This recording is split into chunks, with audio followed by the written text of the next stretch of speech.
I had been with Rose for 6 years. I originally thought we would get married, have children, and live happily ever after. But on my birthday, Rose's first love returned to the country. That's when I found out I was just a substitute for her first love.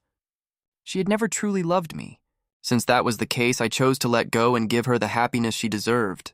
On the phone, I said to my sister, "Sis, I've agreed to the wedding plans." She replied, "That's great, Robert. I'm so glad you've come to your senses." Chapter 1. I could hear the excitement in her voice, and then she added, "Don't worry, the person I'll introduce to you will definitely be someone you'll like. By the way, I haven't seen Rose in years. Be sure to invite her too. I need to thank her for taking care of you all these years." I nodded. Sure, but I don't think she'll be able to make it. I sat on the couch, my voice flat, my eyes fixed on the TV in front of me. On the screen, Lou Group's CEO Rose and the newly returned movie star Ethan were sweetly embracing each other. The media reporters were all over the story congratulating the couple. My sister asked, not free, could it be because her first love is back? Oh, right. How could I forget today's the day movie star Ethan returned to the country? After all these years, they must finally be getting together. My heart tightened as I realized even my sister knew about Rose's first love, while I had been a fool playing the role of her substitute for 6 years. All these years, Rose had kept her reputation clean with no rumors or scandals. No scandals. That's true. During the years I was with her, I never caused any trouble. During the day, I was a proper student, and at night, I was a proper sugar baby to her. I thought she loved me. But just a few days ago, I found out the reason she had kept me around was that I resembled Ethan, her unforgettable first love. She had always just seen me as a stand-in for him. I asked, "Sis, did you know Rose had a first love?" She replied, "Of course I did." When her first love, Ethan, went abroad for his dreams, Rose was heartbroken for a long time and almost got depressed. Thankfully, she eventually got over it. Rose was my sister Helen's college roommate, and they had always been close. So when I came to study here, Helen asked Rose to look after me. Over time, I developed feelings for Rose, and naturally we began living together. After college graduation, I couldn't bear to leave Rose, so I gave up my family's plan for me to return home and take over the business, and instead found a photography job here to stay. I had wanted to tell my sister about me and Rose for a long time, but Rose always stopped me. She never wanted to make our relationship public to her friends and family. At the time, Rose told me the timing wasn't right, and being naive, I thought we had a long future ahead of us, and that we'd have a chance to share the good news later. Looking back now, there was no need to bring it up at all. My sister said, "By the way, Robert, Rose, and Ethan have a great relationship. If you see them, can you ask Ethan for an autograph for me? I'll send you some extra spending money." I felt bitter inside. Even my sister admired Ethan, the famous movie star. Here I was, just an unknown photographer, feeling completely insignificant. She asked, "When are you coming back?" I replied, "Sis, I'll probably be back in about 2 weeks." Before I could finish, the door opened. At that moment, Rose walked in. She asked, "Where are you going in 2 weeks?" I quickly hung up the phone and looked up at Rose, who had returned. She was alone, no one was with her. After hugging her first love at the airport today, how come she's back alone now? But since she was back, a small part of my unease subsided. Maybe I should still try to hold on to her. I suddenly felt like I was rushing things by agreeing to marry so soon. Rose's intense gaze fell on my face. She continued, "Are you spacing out? You still haven't answered me." "You said you're going somewhere in 2 weeks. I replied, "Someone in my family is getting married." I made up an excuse, glad it didn't raise any suspicions. Rose didn't ask more questions, but instead her shy eyes were locked on me. My face reddened slightly as something crossed my mind. I said, "Rose, if you don't need anything, I'll head upstairs." Before I could turn around, she hugged me from behind, pressing her warm body against mine. My heart raced as if it was about to burst, but the heat in my chest was quickly doused by a cold splash of water. If I hadn't seen her hugging another man today, and if her body didn't still carry the scent of that man, I might have thought she actually liked me. But she clearly didn't love me, so why was she being so affectionate? Chapter 2.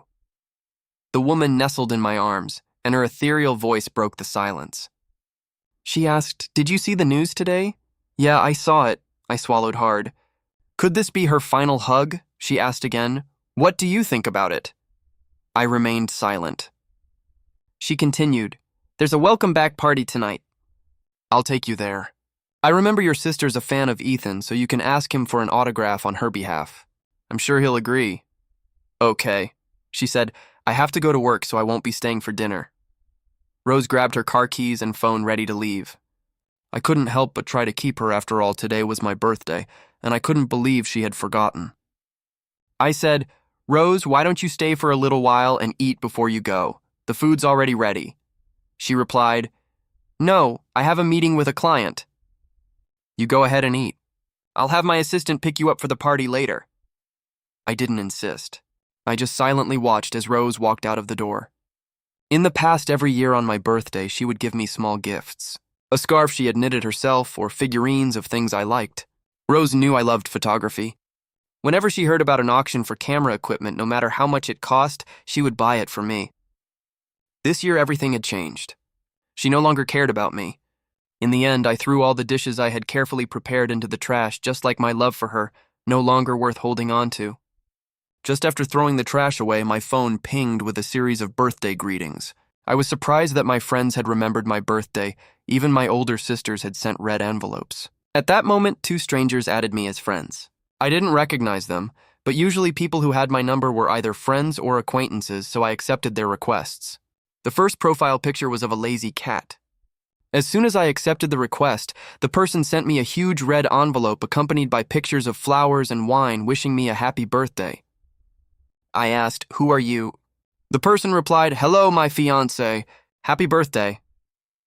I didn't expect this fiancé, whom I hadn't even met yet, to be so generous. It looked like I'd have to make an even bigger gesture when it was her birthday. The second profile picture seemed a bit familiar. As soon as I accepted the request, the person's Moments popped up with a post. The picture showed a plate of shrimp and a pair of hands peeling the shrimp. I recognized those hands. The nails were painted with designs I had done myself. I was stunned. Rose, who always claimed she never did anything with her hands, was peeling shrimp for someone else. This was something I had never experienced in all the years we were together. Back then, I always peeled shrimp for her while she worked on her laptop, quietly waiting for me to feed her. There were times when I pricked my fingers on the shrimp shells and bled, and it always hurt, but I just endured it. But now it seemed Rose was peeling shrimp for someone else. This was the difference between being loved and not being loved. The caption read, Round and round I've returned home, but she's still waiting for me. She knows I love shrimp, so she bought all the shrimp from the restaurant. A sharp pain shot through my chest. My mind raced as I recalled Rose's profile picture frame. No wonder this new contact's frame looked familiar. It was clearly a couple's frame. All these years I had never been given such treatment because Rose was afraid that anyone would find out about us. I had been the only one kept in the dark all this time, while she had already made it clear to everyone that her heart belonged to someone else. I had unknowingly fallen asleep on the sofa, and it was Rose's voice that woke me up. It was almost time for the dinner party. She said, Change into this. As my little brother, you can't embarrass me tonight, got it? Rose handed me a box. I hadn't planned on going, but under her gaze, I reluctantly changed into the suit she had prepared for me. She said, Robert, you look really handsome. Your future girlfriend is going to be so lucky. Rose came over and adjusted my clothes, clearly pleased with my appearance. A sense of pride quietly swelled in my chest. Was she trying to distance herself from me, or was she giving me a warning? In any case, it didn't matter. I had already decided to leave. I nervously swallowed my voice, almost failing me, and I reminded her, Sis, it's time to go. She nodded. Let's go. She walked ahead of me, and I made sure to keep my distance, no longer engaging in any intimate gestures. We walked in silence, one in front, the other behind. Rose sat in the driver's seat, and I initially planned to sit in the front passenger seat. However, Rose frowned and said, Robert, you sit in the back today. Okay. I didn't ask why, and obediently opened the door to the back seat. I knew the front seat was typically reserved for a girlfriend or boyfriend, but now our roles had clearly changed. At that moment, Rose's phone rang, its ringtone echoing in the back seat. She said, Robert, pass me my phone. It was almost second nature for Rose to toss her phone into the back seat as soon as she got into the car. Her pale arm stretched back to grab it, and I couldn't help but think back to the photo from last night. The image of her peeling shrimp for Ethan. I froze for a moment, lost in the thought. Rose snapped me out of it. Robert, the phone. I came back to my senses and reached for it, handing it to her. As I did, I noticed the name on the caller ID, husband. I hadn't expected Rose to be serious about marrying someone else. But what was I, a sugar baby? Or just a little brother?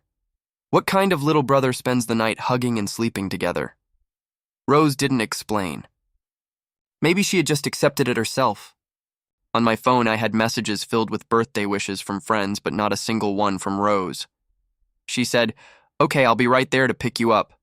Her voice was soft, carrying a hint of joy. When she turned back to face me, her smile was a little awkward. She said, "Sorry, Robert Ethan's car broke down and I need to go pick him up." Okay. My expression didn't change, and I continued quietly scrolling through my phone.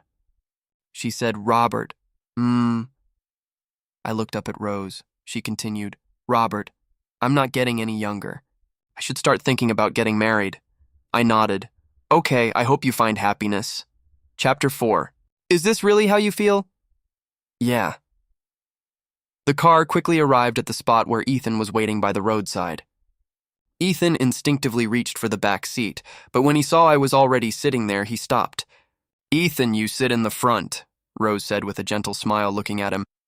Ethan replied, "I get car sick in the front, so I'll sit in the back." "All right then." Rose didn't say much more, and after Ethan got in, she started driving again. Once in the car, Ethan greeted me, "Hey, kid." I responded, "Hey."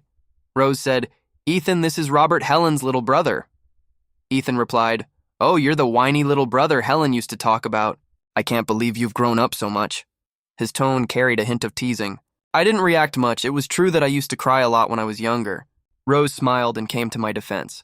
"Ethan, don't tease him. He's shy." She paused for a moment before adding, "Robert, this is Ethan, my fiancé. He'll be your brother-in-law from now on." "Okay, sister." This would be the last time I called her sister. After today, perhaps we would never cross paths again. I said, "Hello, brother-in-law." Rose seemed quite pleased with my attitude. If this had been the past, I would have caused a scene by now. In the past, when she returned home drunk, supported by a male model, I would have made a fuss and we'd have argued for days. Ethan said, "Rose, by the way, I was in such a rush earlier that I forgot to bring my violin. Can you go back and grab it for me? And also, can you pick up the makeup artist and my assistant? You know I'm a celebrity. My image is important." Rose said, "Okay." When Ethan said this, he cast a meaningful glance at me. I understood. This man was deliberately provoking me. Makeup artist, assistants, and the violin. If all of them got in the car, there would clearly be no room left. So, Rose pulled over to the side of the road, then sent me the address in a 2,000 RMB red envelope saying, "Robert, why don't you just take a taxi? I've sent you the address." I understood. This wasn't a birthday gift, just the taxi fare. Normally, her birthday red envelopes would be 520 or 1314 with good meanings behind them. I didn't say anything and silently got out of the car. As I got out, I clearly saw a glimmer of coldness in Ethan's eyes, followed by a victorious smile. Standing by the roadside, I watched as Rose's car slowly drove away, disappearing from my sight. I opened the taxi app. I noticed the location was quite remote, with hardly any cars passing by. I walked along hoping to catch a ride, but even when cars passed, no one was willing to stop. By the time I arrived at the hotel, the banquet had already started. Chapter 5. Rose and Ethan, as the stars of the banquet, were already being fawned over on stage as they gave their speeches. I quietly entered the exhibition hall and found a corner where no one noticed me. I grabbed a quick bite to eat. After a 2-hour walk, my feet were sore and blisters had already formed. Finally, the dance segment began. As the main guest, Ethan naturally invited Rose to dance the first song. Taking advantage of this moment, I went to the restroom. When I saw my own disheveled appearance in the mirror, I splashed some cold water on my face. Suddenly, I was grabbed from behind and a sack was thrown over my head. A few people started beating me. One of them said, "Look at you, you think you can compete with Ethan for his girlfriend." Exactly. This is what happens when you offend Ethan the movie king. They kept hitting me until they were tired, then finally stopped. I was in so much pain, and before I could even pull myself out of the sack, I heard the bathroom door click. It was clearly locked from the outside. Despite the noise in the restroom, no one seemed to notice. Clearly the hotel staff had been bribed. I struggled to tear the sack off my body, every inch of me ached and I could hardly stand. When I finally crawled over to the door, I realized it wouldn't open. The lights went out just then as well. I have claustrophobia. As a child, I was locked in the basement by my friends, and by the time my older sisters came to find me, I had already passed out. Now I felt lightheaded and trembling. I pulled my phone from my pocket and dialed Rose's number. The phone rang a few times before it was picked up. On the other end, I heard, "Robert, your sister drank too much and is already asleep." But I clearly heard Rose's voice asking, "Who is it?" Ethan quickly hung up. I knew Rose must have been with Ethan. When I tried calling again, the phone had already been turned off. I was left alone in the bathroom for the rest of the night. Of course, I fainted later on due to fear. The next day, the staff found me and sent me to the hospital. Thankfully, I was treated in time, and when I finally woke up, it had been 5 days. I took out my phone, hoping to see if Rose had tried to contact me. But all I found was a simple 2-word message, "On business trip." The date was 5 days ago. I absent-mindedly scrolled to Ethan's moments. There were photos of meals, sightseeing, and travel check-ins. It was clear that they had gone on a honeymoon early. After being discharged, I went to the hotel to check the surveillance footage, only to be told that the cameras were broken and couldn't be checked. No surveillance meant no evidence to prove that the people who attacked me were Ethan's fans. What a coincidence the cameras just happened to be broken and I had no way of checking them. I had no choice but to return home in disappointment. I couldn't help but wonder, how did Ethan's fans even know who I was? I had barely ever been in public with Rose. I hadn't expected Ethan to harbor such hostility toward me. I had no evidence, so I decided to return home and pack up my things. I didn't have much, mostly photography equipment. But as soon as I opened the door, I was greeted by the sight of the two of them, cozy and affectionate, kissing in the living room. I hadn't expected to walk in on such a scene. Chapter 6. I didn't know whether to leave or just say, "You two continue." Rose said, "Robert, you're back. Ethan will be staying with us for the next few days." As she said this, the two of them were still tightly pressed together, reluctant to part. Okay, I had no issue with Ethan moving in.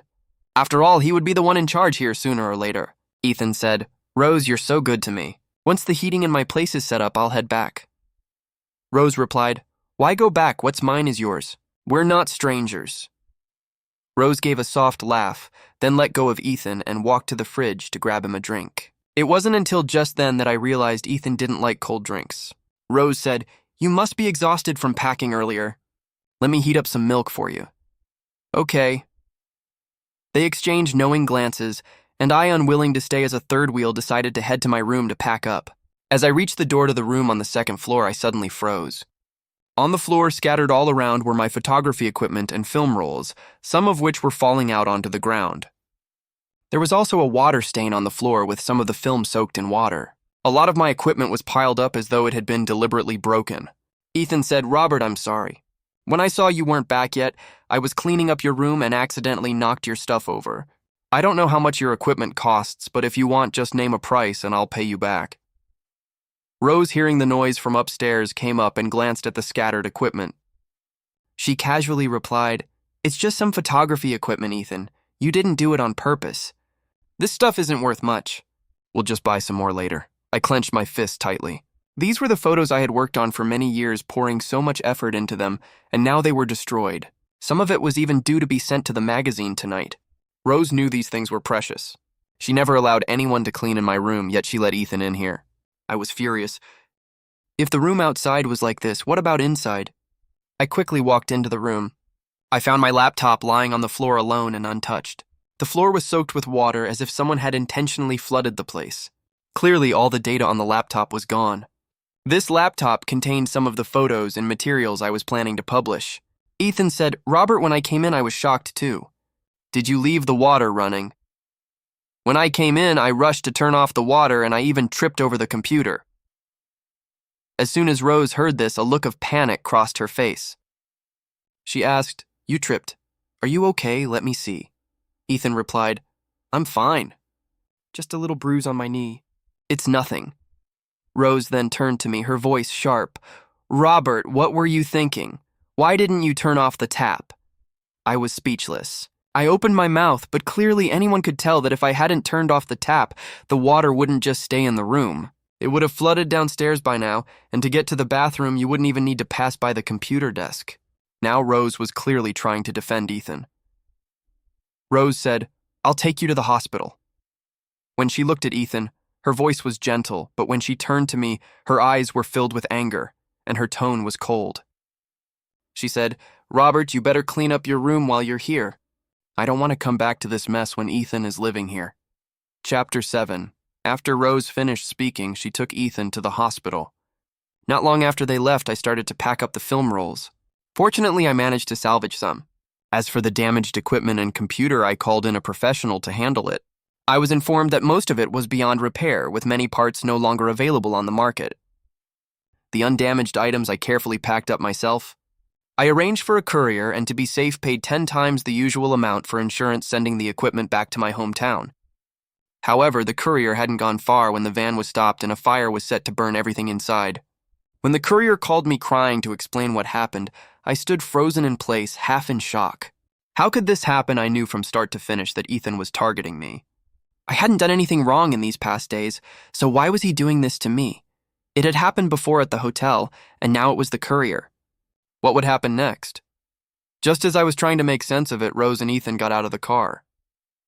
I couldn't hold it in any longer and stormed up to Ethan, grabbing him roughly. I shouted, "Ethan, what the hell is going on? Why are you doing this?" Rose yelled. "Robert, what are you doing? Let go of Ethan right now." A flash of displeasure crossed her face as she grabbed my wrist. Her voice was cold and stern, but my gaze remained fixed on Ethan. I said, "What am I doing? Why don't you ask him what he's been doing?" My eyes were bloodshot, my entire body on the verge of exploding with anger. Ethan replied, "Rose, I think I accidentally broke his photography equipment." He's still mad about it. "Sorry, little brother," he said with feigned remorse. "I'll pay you back for your equipment. Tell me how much it cost and I'll have my manager transfer the money." Ethan shot me a look that was full of arrogance and mockery. Rose said, "Isn't this already settled, Robert? Why are you still hanging on to this? I'm ordering you now to let go of him." Rose squeezed my wrist tightly, causing me pain, but eventually I released her grip. I slumped to the side, feeling utterly helpless, as if my soul had left me. Rose said, "I already told you I'll buy a new set of equipment. You don't need to keep dwelling on this. After all, Ethan didn't mean it. In the end, you didn't even turn off the tap." I didn't respond. Every piece of equipment was something she had given me, and I cherished them so much, never wanting to let them get damaged. Many of them were rare and no longer available for purchase. But to Ethan, none of it mattered. Did that mean I didn't matter either? How could I have forgotten I was always Ethan's substitute? I should have seen it long ago. Rose didn't love me, she just loved the fact that I looked like Ethan. My heart died completely at that moment. That evening, I spent the night on the couch, just trying to get some rest, but I could hear the sounds of Rose and Ethan in the upstairs room, their voices filled with intimacy. I lay downstairs quietly, enduring the torment of it all. Chapter 8. The next morning, I quickly washed up, changed clothes, and was ready to leave. Just then, Rose came downstairs dressed in a black lace nightgown. When we used to sleep together, she would wear something equally provocative. I couldn't help but notice the hickeys on her pale neck. I quickly looked away, grabbing a coat from the side and heading for the door. If Ethan saw me looking at Rose like that, I couldn't imagine the drama that might unfold. Rose asked, "Robert, did you make breakfast?" Rose stretched with a yawn and slowly made her way toward the couch. It was her usual morning routine. She would lounge on the couch for a while, then ask me to massage her shoulders to relax her, and after that I'd bring her breakfast and say, "Queen, please." "Enjoy your meal," I replied. "No, I didn't make it. I have some things to do, so I'm heading out." I averted my gaze and stepped out the door. She asked, "Wait, where are you going?" Rose, like a lazy cat, lay on the couch, her alluring nightgown barely covering her thighs. Her body exuded a sensual charm. Hadn't she and Ethan enjoyed themselves enough last night? Was she now trying to seduce me? I swallowed hard, forcing myself to look away. "I'm just heading to the studio." "I'll be back later," she replied. "Your studio doesn't make much, does it? You're always traveling for work." "Come here and give me a shoulder massage and I'll drive you there later." Rose laid back on the couch, waiting for me to comply. I replied, "It's fine, I can drive myself." I practically ran out of the house trying to escape. When I reached the underground parking lot, I received a call from Rose. She asked, "Robert, where's the oil?" "It's in the cabinet under the stove." She asked again, "Which one's the salt and which one's the sugar?" "The salt's on the left, sugar's on the right in the spice jar." I gritted my teeth as I answered. I couldn't believe that Rose was cooking breakfast for Ethan. It was clear. Love and indifference couldn't be more obvious. I closed my eyes for a moment. Maybe it was time to put an end to this. I'd be leaving soon. Just as I was about to start the car, I noticed the fuel gauge was empty. When I got out to check, I found that all 4 tires had been slashed. I couldn't take it anymore. These awful stalker fans would do anything for their idol. I pounded the side of the car in frustration, my fingers leaving deep imprints on the shiny surface. Just as I walked out of the parking garage ready to grab a cab and go to the company to quit, a car suddenly drove straight toward me. I had no time to dodge, and the impact sent me crashing into a flower bed. The car sped off, leaving me behind. I struggled to pull out my phone and call Rose, but no one picked up. Looking at my bloody hand, I realized I had been slashed by the flower bed when I was hit. Then everything went black. When I woke up again, I found myself in a hospital brought in by a sanitation worker who had found me. The nurse had tried calling Rose, but she never answered. Then the TV showed a broadcast of the Liu Group with CEO Mr. Liu and Ethan touring the company. The comments below were all full of well wishes, hoping the two of them would find happiness together. Chapter 9. I stared faintly at the 2 people on the TV, their sweetness almost unbearable, and despite the pain in my hand, I forced myself to say, "I'll sign it myself." After signing, I fell unconscious again. When I woke up, the room was pitch dark and I was alone. I moved my body to turn on the light. I hated the dark, even though there were dim streetlights outside. The silence was eerily frightening. My fingers were wrapped in thick bandages. My whole body was in pain, but thankfully my legs were still intact. I spent 3 days alone in the hospital. The ugly scars on my hand were particularly chilling to look at. At that moment, I received a message from the studio. I glanced at it, and the boss said the photos from the last shoot were great and encouraged me to keep up the good work. I thought for a while and decided to tell the boss I was resigning. I called and said, "Sorry, boss, I want to resign. I originally wanted to talk to you in person and hand over everything, but now I'm in the hospital after being hit by a car, so I can only tell you this over the phone." The boss asked, "Hit by a car, what happened?" I didn't answer. After all, in C-City, I didn't have any friends. Even if I knew who did this, I couldn't find any evidence. He said, "Don't worry, I have some connections here. Tell me what happened and I'll investigate it for you." Okay. Tears welled up in my eyes. I didn't expect that in my moment of solitude and helplessness, it was the studio boss who was willing to help me. He said, "I'll come over in the afternoon and discuss the details with you." In the afternoon, the boss came over with some fruit. As soon as he saw me lying in bed, his eyes were filled with pity. I felt guilty and said, "Thank you, boss, for coming to see me." He said, "It's nothing, but are you really resigning?" I replied, "Yes, I'm afraid continuing like this will only drag the studio down." The boss angrily said, "How could that be? Those people are..." Nothing to worry about. Just then, the boss's phone rang. "Boss, it's bad. Someone sprayed paint all over the studio. You should come back and take a look." "What? Who did this?" "Boss, we checked the surveillance, and it was a bunch of underage kids." "Underage?" I apologized. "Boss, I'm sorry for dragging you into this," he replied. "This isn't your fault." "Why are you blaming yourself? I think the people behind this were intentionally targeting you." I nodded. He asked, "Do you know who did it?" His eyes lit up. I said, "Those little brats are Ethan's stalker fans. And since they're all minors, even if they kill or set fire, they won't face any legal consequences." He asked, "Ethan, is that the boyfriend of your sister?" "Yes." "So your injuries were also caused by these people targeting you?" "Yes." A bitter smile appeared on my face. He said, "Seems like Ethan is more cunning than I thought. He doesn't do it himself, but incites his fans to target you." "Boss, I'm sorry. Don't apologize. Don't worry. I'll get to the bottom of this. Even if I can't get those kids to pay, I'll make their parents pay for it." I said, "Boss, I'll compensate for the damages to the studio, and also I'll be heading back home soon. Can you keep my resignation private?" He asked, "Do you not want your sister to know?" "Yes." He nodded and said, "All right." When the boss left, he didn't make me pay anything. In fact, after hearing I was getting married, he not only waived the compensation, but even gave me extra salary as a wedding gift. He said, "Remember to send me an invitation when you get married. I'll come to cheer you on." Okay. The boss left with a smile. I spent a few more days in the hospital lost in thought. During that time, Rose didn't call once and I had given up on her. Chapter 10.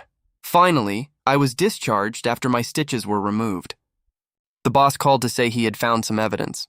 However, when he was preparing to sue the stalker fans, Lou Corporation was worried about how it would affect Ethan's reputation, so they paid a large sum of money to cover it up. No one dared report on it now. I had already known this would be the outcome. When I returned home still weak from my injuries, the house was as empty as ever. It seemed Rose hadn't been back in a while. As I went to the storage room to grab my suitcase, I found that my belongings were in disarray thrown on the floor. The photos of me were slashed with a sharp object. And my diary, the one where I wrote all my affection for Rose, had been torn to shreds. At that moment, my phone buzzed with a notification. An excerpt from my diary detailing my feelings for Rose had been posted online. The backlash was immediate, and the internet was flooded with people condemning me, calling me shameless for having feelings for my own sister. I was stunned. Rose's angry voice came through the phone. She said, "Robert, I told you before that our relationship shouldn't be exposed. Why did you do this? Don't you know doing this won't just ruin me, it'll ruin you too. It might even take down the entire Lou Corporation with you." I had nothing to say. After all those affectionate words in the diary were mine. Rose then issued a statement through Lou Corporation claiming that she and I only had a sibling relationship and no romantic feelings. No feelings at all. Fine. In that case, let's end it here. I gathered my belongings from the floor, throwing the photos into the charcoal stove to burn them. After cleaning up the storage room, I packed up what little luggage I had left and prepared to leave. At that moment, Rose rushed in. She slapped me across the face as soon as she entered. "Robert, look at what you've done. Do you know that because of that diary, Lou Corporation's stock price has plummeted?" I said, "This isn't my fault. You might want to look into who did it." I turned my head and stared directly at Rose. Ethan placed his hand on Rose's shoulder, smiling as he cryptically said, "Rose, I think there's something fishy about this. Maybe someone with bad intentions? Or perhaps certain people were used by our enemies." Rose said, "Fine. If I find out you did this, I won't let you. Off the hook." After saying that, she didn't even notice my pale face. Ethan shot me a cold look, a smile of victory flickering in his eyes. In the end, it was the stalker fans who did all this, and it had nothing to do with him. Besides, those fans were minors. Even if I wanted to sue them, I had nowhere to go. Ethan probably just wanted to watch Rose slowly become disillusioned with me and return to his side. I stood there stubbornly waiting until their figures disappeared before I took out my phone and called a cab to the airport. When I sat in the cab, I glanced back at the villa I had lived in for 6 years. It held so many memories of Rose and me, happy ones, romantic ones, moments filled with joy and other intimate memories. But now it didn't matter anymore. She no longer belonged to me. The cab drove off. Chapter 11 at Sea City Airport. When the plane landed, I slowly looked away, returning my gaze to the real world. I was back after 6 years. During those 6 years, I hardly ever came back. My parents and 2 older sisters would send videos every year during the holidays, asking why I didn't come back. I would always use the excuse that work was too busy to return. Once, when my older sisters insisted on coming to spend the new year with me, I ended up temporarily moving into the apartment they had bought for me. I tidied up and decorated it just enough to appease them. My relationship with Rose was a secret that couldn't be exposed. Over the years, I had kept this secret and the love no one knew about living in both pain and sweetness. But now I no longer wanted it. I took my suitcase and walked through the crowd leaving the airport. The familiar buildings caught my eye. After all these years, the airport hadn't changed a bit. It looked just the same as when I left 6 years ago. But 6 years had passed, and everything was different. I was no longer the naive young man I had been back then. I was now a mature man. My older sister's call came through. "Robert, are you really back this time? You're not fooling me, are you?" Her voice sounded uncertain, as if she thought I was lying again. Yes, I had promised many times to come home for the new year. But in the end, I couldn't bear to leave Rose alone, so I stayed in City A. I said, "Yeah, I'm back. And this time, I'm not leaving." My sister replied, "Not leaving. Well, now that you're back, let's get married. We're all waiting for you to carry on the family line and have children." I laughed. "Big sis, don't tease me. By the way, when are you going to find me a brother-in-law?" She said, "Forget about a brother-in-law. I'm busy right now and can't pick you up, but I've sent your fiancée to meet you. She should be arriving soon." I nodded. "All right." I was actually curious to see what my fiancé, whom I had never met, looked like. From what my sister said, they seemed very pleased with her. If they were satisfied, that was good enough for me. I trusted my family not to set me up. However, I waited outside the airport for a long time, getting increasingly anxious. I took out my phone to ask where she was. Just then, I heard the roar of a motorcycle engine. I looked up and the bike came straight toward me.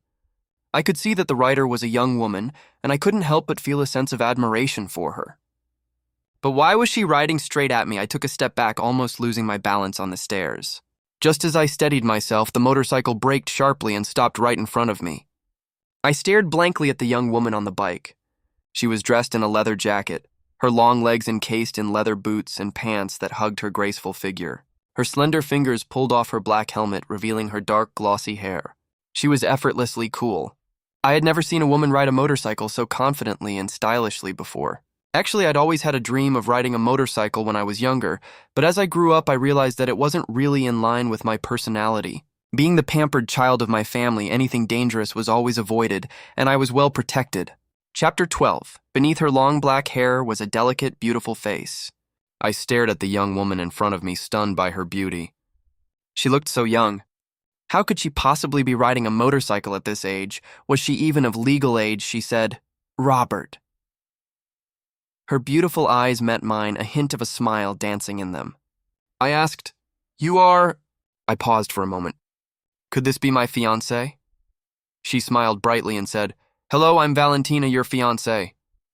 Valentina smiled as she spoke, and I was instantly captivated by her smile. "Hello," I stammered, extending my hand. But then I saw the bandages on my hand and quickly retracted it. I said, "Sorry, I have an injury on my hand." She asked, "Is it serious?" Before I could answer, she grabbed my wrist, clearly intent on checking my injury. I said, "It's okay." She frowned. "Okay. You've wrapped it up this thick and you're saying it's okay. Come on, I'll take you to the hospital to get it checked out." There was a coldness in her eyes for a brief moment, but it quickly vanished. I protested, "No need, I've already had it treated." She insisted, "No way. I won't feel at ease until you get checked out. This hand is important. It's going to be used for painting and taking photos. You can't just ruin it like this. Although I could support you, you can't just lie around at home all day."